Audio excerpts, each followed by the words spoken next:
Times of India का एक article गुजरा है 23 मई फ्राइडे 2025। फर्स्ट पेज पे एक आर्टिकल आया जो ये है, जो आपकी स्क्रीन पे भी है, जिसमें बताया गया है कि gunman kills two Israeli embassy staffers just 2 kilometre from White House. इतना बड़ा आर्टिकल टाइम्स ऑफ इंडिया में आया, बल्कि ये तो पूरी दुनिया के न्यूज़पेपर की हेडिंग होंगी कि वेडनेसडे के दिन 21 मई ये जो कपल थे, इस्राएली कपल थे, जो Washington DC just outside capital Jewish museum के चहलकदमी कर रहे थे। और ये दोनों कपल थे, ये शादी करने वाले थे। लड़के का नाम है यरून लिस्चिंकी 30 ईयर्स और लड़की का नाम है सारा लीन मिलग्रिम 26 ईयर्स। तो ये चहलकदमी कर रहे थे, उसी वक्त 30 साला एलेस रॉड्रिगस वो वहाँ आता है और गन से ये दोनों जोड़ों को भून देता है। जब उसे गिरफ्तार किया जाता है, ये कातिल को जब गिरफ्तार किया जाता है, तो ये चिल्लाता है free Palestine, free Palestine, free Palestine. इसका मतलब ये कि ये जो हमलावर था ये मुस्लिम नहीं था, ये हमास का नहीं था, ये फ़लस्तीन का नहीं था, मगर इसराइल जो बर्बरियत कर रहा है पिछले 1.5 सालों से फ़लस्तीन पे, वेस्ट बैंक पे, हमास पे, गाज़ा पट्टी पे, तो ये पूरी दुनिया देख रही है।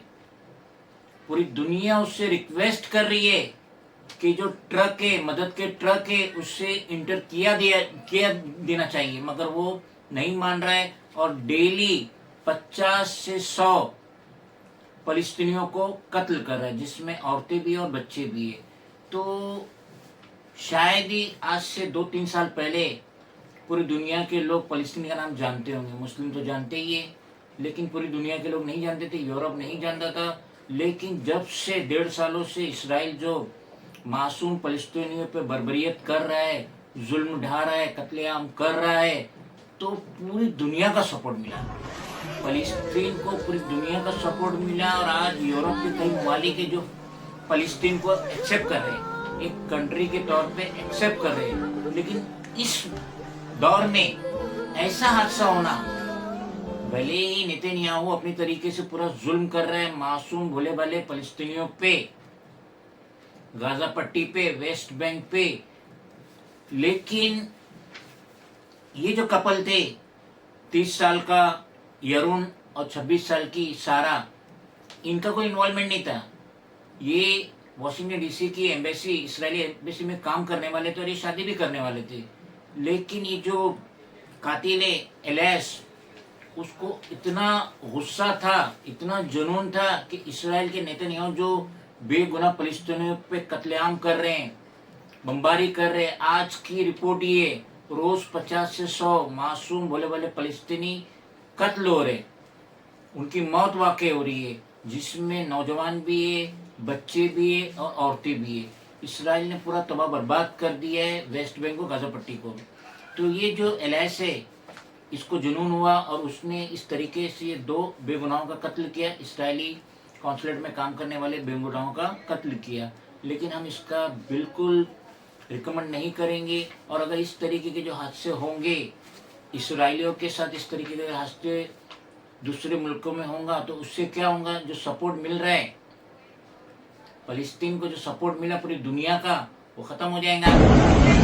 ये भी कातिल है, ये भी मासूम और बेगुनाहों को कत्ल कर रहा है, जिस तरीके से नेतन्याहू कर रहा है। तो जो सपोर्ट मिल रहा था फ़लस्तीन को पूरी दुनिया से, उसमें कमी वाक़ई हो जाएगी। तो ये जो हादसा हुआ, ये बिल्कुल नहीं होना चाहिए।